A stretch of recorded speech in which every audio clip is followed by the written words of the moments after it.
আসসালামাইকুম। Marriage care BD থেকে বলছি। বিবাহ বিষয়ক আলোচনায় আজকে ৬০তম পর্বে কথা বলবো। বিয়ের ব্যাপারে একাধিক জায়গায় কথা বলা উচিত নাকি অনুচিত?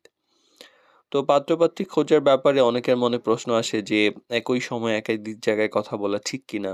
বা এটা ধর্মীয়ভাবে ঠিক আছে কিনা? এটা উচিত নাকি অনুচিত?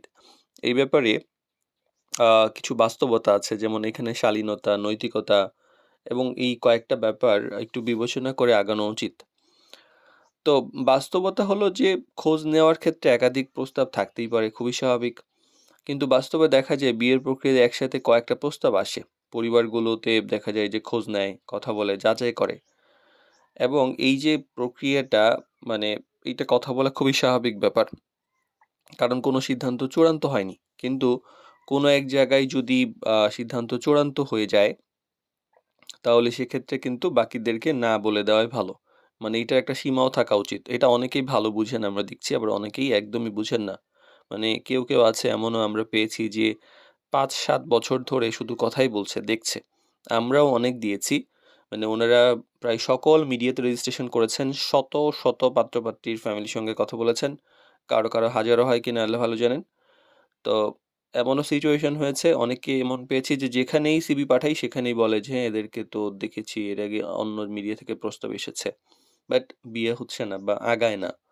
মানে এটা একটা, মানে ২ পক্ষেরই গাফিলতি হইতে পারে। তো একটা সময় এটাতে বরকতটা কমে যায়।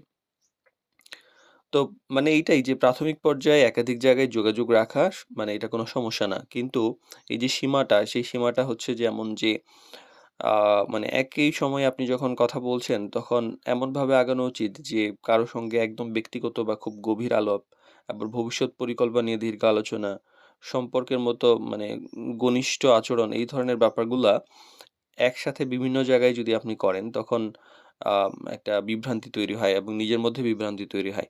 তো সিদ্ধান্তের দিকে যদি আপনি এগোন, তাহলে স্পষ্ট হওয়া উচিত যে কোনো একটি প্রস্তাবের দিকে আপনি সিরিয়াসলি আগাচ্ছেন। সেক্ষেত্রে বাকিগুলা যেগুলা আছে সেগুলা যদি আপনি আগ্রহী না হন, অবশ্যই না করে দেওয়া উচিত। তো অস্পষ্ট যদি থাকে, তাহলে হয় কি যে পরে ভুল বোঝাবুঝি তৈরি হইতে পারে এবং যেটা অনেকের ক্ষেত্রে হয়। ইসলামের দৃষ্টিকোণ থেকেও কিন্তু মানে সততা এবং স্বচ্ছতার ব্যাপারে অনেক জোর দেওয়া আছে। এবং কারো সাথে এমনভাবে সম্পর্ক তৈরি করা ঠিক নাই যাতে পরবর্তীতে প্রতারণা, ভুল ধারণা বা বিভ্রান্তি তৈরি হয়। তো মানে এই ক্ষেত্রে প্রাথমিকভাবে খোঁজ খবর নেওয়া, যাচাই বাছাই করার ক্ষেত্রে একাধিক জায়গায় খোঁজ নেওয়া যাইতে পারে। কিন্তু প্রতিশ্রুতির মতো এই যে ব্যাপারটা, সেটা মানে মানে ভয়ংকর পরিস্থিতি তৈরি করতে পারে। মানে আমাদের আরো কিছু এক্সাম্পল যদি দেই, যে আমরা একটা মেয়েকে চিনি। পরে বুঝতে পেরেছি যে উনি ঢাকায় অনেক বড় একটা বাসা নিয়ে থাকেন। মানে উনার হাসব্যান্ড নাই। আ মানে ডিভোর্স বলেন আরকি। অনেক সুন্দরী। তো উনি প্রস্তাব দেন এবং আমরা উনাকে একাধিক জায়গায় মানে দিয়েছি। উনি মানে যেকোনো বিয়েতেই উনি রাজি। মানে ধনী ছেলে হলেই হলো। বয়স যদি ৬০ হয় অসুবিধা নেই। উনার বয়স অ্যারাউন্ড 30। যদি উনার কেউ ৬০ বছরের প্রস্তাব দেয় তাই রাজি।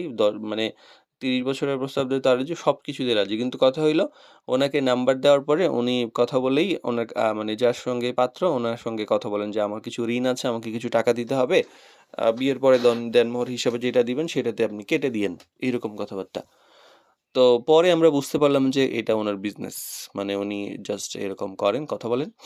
দেন যখন দেখেন যে আ না টাকা-পয়সা নেওয়া হয়ে গেছে, মানে তখন মিডিয়ারও খবর নেই। আবার ওই পক্ষ পাত্রপক্ষের সঙ্গেও কোনো একটা কাহিনী করে বিয়ে ক্যানসেল করে দেন। তো এরকম অনেক ঘটে আরকি। তো এইটা এত পেশাদার একটা ব্যাপার আছে। অনেকেই আছেন, মানে বাবা-মা হিসেবে অনেকেই খুঁজছেন বছরের পর বছর, দিনের পর দিন। আ দিন শেষে বিয়েতে এগোচ্ছে না। তো এই ব্যাপারে মানে খুব ভালোভাবে বিয়ে করা উচিত। মানে আল্লাহর উপর তাওয়াক্কুল করে সম্পর্কটা শুরু করে দেওয়া উচিত। আর না হলে মানে ধীরে সম্পর্ক জটিল হয়ে যায়, ব্যাপারগুলো আরো কমে যায়। তো আবার অনেকেই অনেক ভালো আছেন যে একটা দেখে একটাই পছন্দ হয়ে যায়। আল্লাহ নিশ্চয়ই বরকত দেন। এই ব্যাপারগুলা ভালো। আবার এইটাই যে প্রত্যেক ফ্যামিলিতেই আসলে মানে সময় এবং আশা নিয়ে অনেকেই যোগাযোগ করেন। তাই দীর্ঘদিন ধরে এক জায়গায় বা কথা বলেছেন, মোটামুটি পজিটিভ হয়েছেন, ঝুলিয়ে রেখেছেন। এই জায়গায় হলে কি যে মানে অন্য জায়গা থেকে আগ্রহটা থাকে না, সম্মানের জায়গাটা কমে যায়। তো আগ্রহী না হলে সম্মানের সাথে জানিয়ে দিবেন যে আমি আগ্রহী না। কিন্তু এভাবে ঝুলিয়ে রাখা হলে কি যে অনেক মানুষ অনেক সিরিয়াস থাকে। তো এই সময় বা এই সিরিয়াসনেসটা যখন থাকে না অন্য পক্ষ থেকে, তখন একসময় মন ভেঙে যায়, বদদোয়া আসে। সেটা আসলে এই বিয়ের মতো সম্পর্কে থাকা উচিত না।